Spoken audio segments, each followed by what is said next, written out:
No momento em que Rafael entrou no consultório, Alexandre soube que nada seria o mesmo. Doutor, o senhor acha que sabe tudo sobre como amar um homem, mas a verdade é que você nunca viveu o amor de verdade, disse o paciente com voz firme, fazendo o terapeuta experiente questionar pela primeira vez suas certezas inabaláveis. Era uma tarde cinzenta de outono em Lisboa, o chiado envolvido numa névoa fina que entrava pelas janelas entreabertas do consultório moderno no terceiro andar de um prédio antigo restaurado. Alexandre Santos, com os seus 38 anos, cabelo escuro bem penteado e óculos de armação fina, estava habituado a controlar cada sessão. Era conhecido como o terapeuta que nunca falhava, o que resolvia crises de identidade, relacionamentos falhados e angústias sociais com uma precisão cirúrgica. Os seus pacientes saíam dali com planos claros, exercícios de mindfulness e uma sensação de que o mundo podia ser organizado. Rafael Mendes, 28 anos, designer gráfico vindo do Porto há 2 anos, sentou-se na poltrona de cor castanho com a postura de quem não ia recuar. Os olhos castanhos dele brilhavam com uma mistura de raiva e determinação. Tinha chegado recomendado por um amigo comum, queixando-se de dificuldade em manter relacionamentos, de raiva acumulada contra a família conservadora e de uma sensação constante de que ninguém o entendia verdadeiramente. Alexandre abriu o bloco de notas, cruzou as pernas e sorriu o sorriso profissional que usava para ganhar confiança. Rafael, vamos começar pelo princípio. Conte-me o que o trouxe aqui. Fale-me do seu último relacionamento e de como se sente em relação ao amor. Rafael inclinou-se para a frente, ignorando o tom calmo. O amor, doutor. O senhor fala como se fosse uma equação. Eu amei um homem que me prometeu o mundo e depois me deixou porque a família dele não aceitava. Eu vivi isso. E o senhor? Já sentiu o peito apertar quando o outro homem olha para si e sabe que é real, sem manual? Alexandre sentiu um ligeiro desconforto, mas disfarçou. A minha função não é partilhar a minha vida, mas guiá-lo para a sua. A teimosia que menciona nos seus desabafos iniciais parece ser o bloqueio principal. Vamos trabalhar isso. A sessão durou 50 minutos, mas pareceu eterna.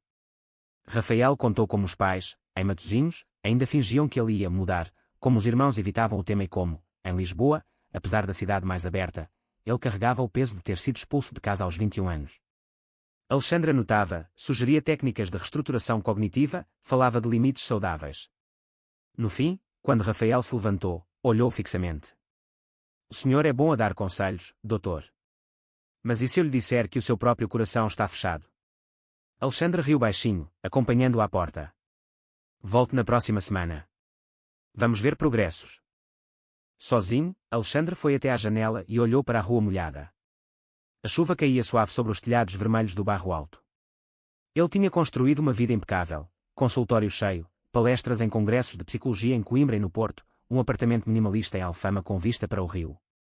Depois de uma relação de 7 anos com um advogado que terminara em traição e controle mútuo, jurara nunca mais misturar emoções com profissão. Era gay, sim, mas mantinha isso discreto, quase clínico. Os amigos sabiam, a família em Setúbal aceitava com silêncio constrangido, mas ele nunca permitia que o coração ditasse as regras. Rafael, com aquela teimosia, tinha tocado numa ferida antiga. Naquela noite, Alexandre não conseguiu dormir. Reviu as notas da sessão, questionando se realmente era tão infalível como acreditava. Na segunda sessão, Rafael chegou atrasado, com uma camisola cinzenta e um sorriso desafiador. Contou como tinha saído com um rapaz novo, mas terminara ao primeiro sinal de ciúmes. Eu não quero controlar ninguém, doutor. Quero ser livre para amar sem medo. Alexandre insistiu na análise, esse medo vem da rejeição familiar. Vamos mapear os gatilhos. Rafael interrompeu. E os seus gatilhos, doutor? Já amou sem analisar cada gesto. Alexandre sentiu o pulso acelerar, mas manteve a compostura. A sessão acabou em tensão. Caminhando para casa pela rua Garrett, Alexandre parou numa livraria e comprou um livro sobre mindfulness, como se precisasse lembrar-se das suas próprias ferramentas. Rafael, entretanto, voltou ao seu pequeno estúdio em Santos, abriu o computador e desenhou um esboço de um homem solitário num consultório, com o rosto de Alexandre. A semana passou lenta para ambos. Na terceira sessão, o confronto explodiu. Rafael trouxe um artigo sobre preconceito internalizado em profissionais de saúde mental. O senhor recomenda a aceitação, mas vive escondido. Alexandre levantou-se, voz firme. A minha vida privada não está em discussão. Rafael sorriu triste. Então não me peça para abrir o meu coração se o seu está trancado a 7 chaves. Alexandre sentiu o chão tremer sob os pés. Pela primeira vez, não tinha resposta pronta. Quando Rafael saiu, o consultório pareceu vazio. Alexandre sentou-se à secretária, olhou para a foto antiga de si mesmo mais jovem, abraçado a um ex que já não via há anos, e uma lágrima inesperada rolou. Lisboa, com as suas luzes a acenderem-se ao longo do Tejo, parecia testemunhar aquele momento de dúvida. O terapeuta que sempre tivera razão começava a sentir que talvez, só talvez, estivesse errado. A quarta sessão trouxe uma mudança subtil. Rafael chegou com um caderno cheio de anotações, não sobre os seus problemas, mas sobre o que observava em Alexandre. Doutor, ontem viu na rua, perto do elevador da Glória. Parecia perdido. É isso que ensina aos pacientes. A esconder o que sente. Alexandre tentou redirecionar, mas a voz saiu menos segura. Rafael, o foco é você. Fale-me da sua família em Porto. Rafael contou como o pai, operário reformado, ainda rezava para que ele voltasse ao normal, como a mãe enviava mensagens vagas pedindo que não falasse do tema nas festas de família. Eu amo-os, mas eles não me aceitam como sou. E o senhor, doutor? A sua família sabe que é gay? Alexandre hesitou, depois admitiu pela primeira vez em terapia, sabem, mas preferem não falar. É mais fácil assim. O silêncio que se seguiu foi pesado. Pela primeira vez, Alexandre sentiu-se o paciente. Depois da sessão, Rafael caminhou até ao mirador de Santa Catarina e sentou-se a olhar o rio. Pensou em como Alexandre era atraente na sua rigidez, como a vulnerabilidade que entrevia o atraía de forma perigosa. Sabia que era proibido, antiético, mas o coração não obedecia a manuais. Alexandre, por sua vez, cancelou a última consulta do dia e foi correr pelo Parque Eduardo VII. O suor misturava-se com a chuva fina. Em casa, preparou um chá e abriu o diário que não tocava há anos. Escreveu: hoje um paciente me fez ver que as minhas certezas são muros. A noite foi longa. Na quinta sessão, Rafael trouxe uma pintura pequena que tinha feito, 2 homens de costas, um de mão dada ao outro, olhando para Lisboa iluminada. Isto é o que eu quero, doutor. Não análise, mas conexão. Alexandre olhou o quadro, sentiu o peito apertar. É bonito, Rafael. Mas a terapia não é sobre desejos imediatos. Rafael levantou-se, aproximou-se da secretária. E se eu lhe disser que o desejo é por si? Alexandre recuou, coração acelerado. A sessão acabou. Mas quando Rafael saiu, Alexandre não conseguiu trabalhar. Foi ao café habitual no Rossio, pediu um galão e ficou a pensar. Pela primeira vez, imaginou como seria deixar alguém entrar, não como terapeuta, mas como homem. Rafael, em casa, ligou para a irmã em Porto. Estou a apaixonar-me pelo meu terapeuta. A irmã riu, depois ficou séria. Cuidado, mano. Ele é profissional. Mas Rafael sentia que algo maior estava a acontecer. A sexta sessão foi cancelada por Alexandre, que precisava de tempo. Foi visitar a mãe em Setúbal, onde falou vagamente de um paciente difícil. A mãe sorriu. Filho, às vezes quem ajuda os outros precisa de ajuda também. De volta a Lisboa, Alexandre marcou uma sessão extra. Quando Rafael chegou, o ar estava carregado. Desculpe o cancelamento, disse Alexandre. Vamos continuar. Mas a conversa derivou para temas pessoais. Rafael falou de solidão em Lisboa apesar dos amigos. Alexandre admitiu sentir o mesmo. Quando a hora terminou, ficaram em silêncio. Até à próxima, disse Rafael, tocando levemente o braço de Alexandre. O contacto foi elétrico. Alexandre não dormiu. A cidade, com os seus elétricos rangendo e o fado ao longe, parecia ecoar o seu conflito interno. Ele, que sempre controlara tudo, começava a perder o controlo. Rafael, caminhando para casa pela rua do Alecrim, sorria. Talvez o teimoso estivesse a ensinar algo ao mestre. A terapia aproximava-se do fim previsto de 12 sessões. Na sétima, Rafael trouxe flores, não como paciente, mas como gesto humano. Para o seu escritório, doutor. Para tornar o espaço menos frio. Alexandre aceitou, surpreendido. A conversa fluiu para além dos limites habituais. Falaram de livros, de viagens, de como Lisboa mudara nos últimos anos com mais visibilidade para a comunidade gay. Eu marchei na PRID no ano passado, disse Rafael. E o senhor? Alexandre admitiu que nunca tinha ido, por medo do que os colegas pensariam. Medo. O homem que tudo controla tem medo. Rafael perguntou com gentileza. Alexandre baixou os olhos. Talvez eu tenha construído muralhas para não sentir dor outra vez. Foi a primeira confissão profunda. Depois, encontraram-se por acaso no mercado da Ribeira. Rafael comprava peixe, Alexandre queijo. Conversaram 10 minutos sobre nada e tudo.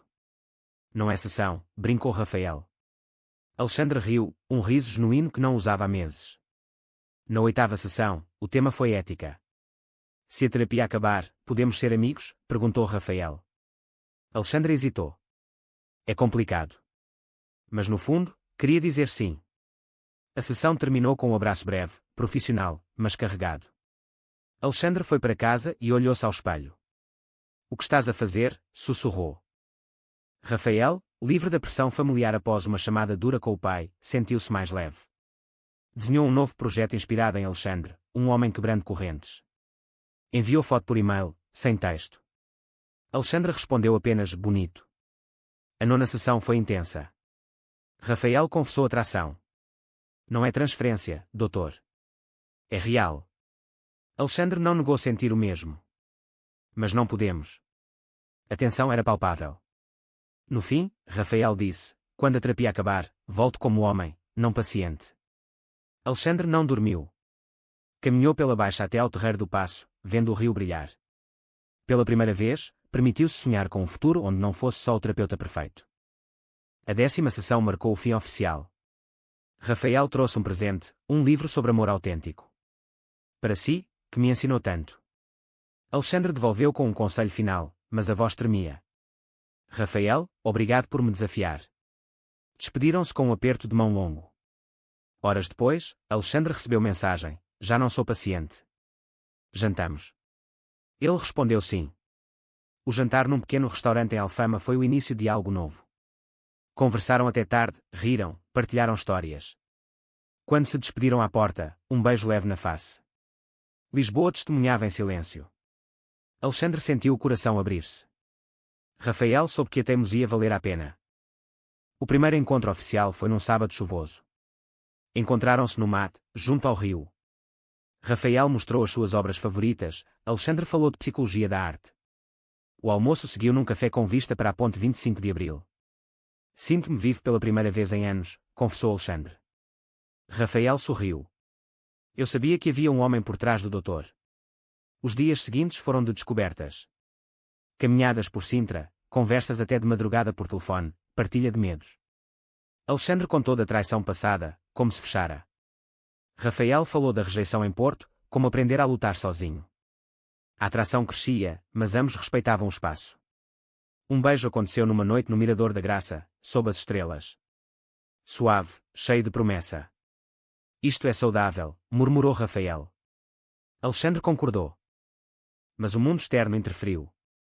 Um colega de Alexandre viu-os juntos num concerto no CCB e comentou. Rumores começaram no meio profissional. Alexandre sentiu pânico. Não posso perder tudo. Rafael ficou magoado. Então ainda tens medo? A discussão foi dura.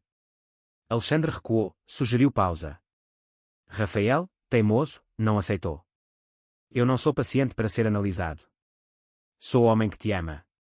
Alexandre passou dias em silêncio, trabalhando excessivamente. Visitou o pai idoso em Setúbal, que perguntou vagamente sobre alguém especial. Pela primeira vez, Alexandre disse sim. O pai sorriu. Seja feliz, filho. Rafael, sozinho, voltou a Porto para confrontar a família. O pai gritou, a mãe chorou, mas ele manteve-se firme. Eu amo um homem bom. Regressou a Lisboa mais forte. Enviou mensagem a Alexandre, não desisto de nós. Alexandre, após uma noite de insônia, decidiu. Marcou encontro no mesmo restaurante. Desculpa. Tive medo, mas aprendi contigo que o amor não se controla. O reencontro foi emotivo. Abraçaram-se longo tempo. A relação floresceu com passeios em Belém, jantares caseiros, planos de futuro. Alexandre começou a ir à Pride, de mão dada. Rafael apresentou aos amigos. Mas uma sombra permaneceu, o passado de Alexandre como terapeuta de Rafael. A crise veio inesperada. Um antigo paciente de Alexandre, amigo distante de Rafael, descobriu a relação e espalhou que o terapeuta namora ex-paciente. O Conselho de Ética recebeu queixa anónima. Alexandre foi chamado, explicou a cronologia, mas o dano estava feito. Eu sempre tive razão nos meus métodos, mas falhei na vida, disse a Rafael numa noite tensa no apartamento dele. Rafael, teimoso, recusou culpa. Nós não fizemos nada errado. O amor aconteceu depois. A discussão escalou. Alexandre acusou Rafael de teimosia por não compreender o risco profissional. Rafael saiu batendo a porta. Se não lutas por nós, não vale a pena. Alexandre passou semanas em crise. Fechou o consultório temporariamente, caminhou sozinho por Cascais, questionando tudo. Ligou para o mentor em Coimbra, que aconselhou honestidade. Rafael, magoado, voltou ao Porto. A família, vendo-o triste, amoleceu um pouco. A mãe disse: se ele te faz bem, luta. Rafael desenhou uma série sobre amor e medo, expondo numa galeria pequena em Lisboa.